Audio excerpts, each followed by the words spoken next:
श्रेष्ठ ग्रंथ ज्ञानेश्वरी अध्याय क्रमांक पहिला आणि ओवी क्रमांक 171 ते 180. चला पाहूया.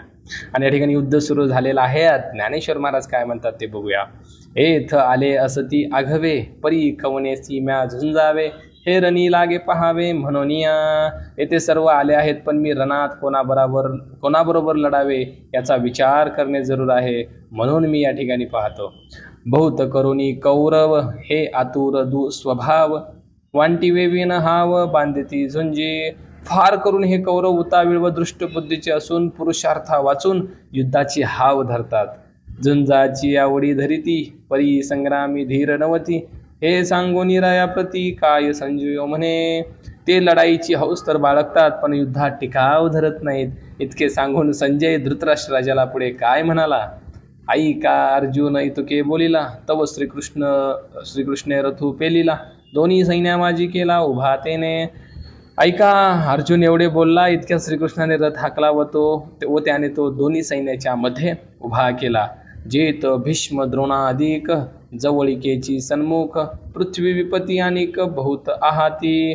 ज्या ठिकाणी भीष्म द्रोण आदी करून आप्तसंबंधी व आणखी पुष्कळ राजे पुढे उभे होते तेथ स्थिर करून या रथू अर्जुन असे पाहातू तो दळबहार समजतू संभ्रमेसी. त्या ठिकाणी रथ थांबून अर्जुन तो सर्व सैन्य समुदाय उत्सुकतेने पाहू लागला. मग देवा म्हणे देख देख हे गुरु गोत्र अशेख तव कृष्णमणी नावेक. विस्मो झाला. मग म्हणाला देवा पहा पहा हे सगळे भाऊबंद व गुरु आहेत. तेव्हा ते ऐकून श्रीकृष्णाच्या मनाला छंब वाटले.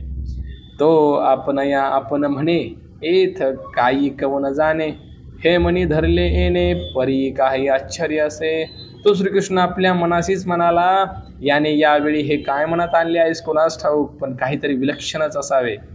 ऐसी पुढील असे घेतू तो सहजे जाणे हृदयस्थू परी उगा असे निमंतू थिये वेळी. याप्रमाणे पुढचे त्याने अनुमान बांधले. तो सर्वांच्या हृदयात राहणार असल्यामुळे त्याने ते सहज जाणले, परंतु त्यावेळी तो काही न बोलता स्तब्ध राहिला. तव तेथ पार्थू सकळ पितृ पितामह केवळ गुरुबंधू मातुळ देखता झाला. तो तेथे केवळ आपले चुलते आजे गुरु भाऊ मामा या सर्वांनाच अर्जुनाने पाहिले.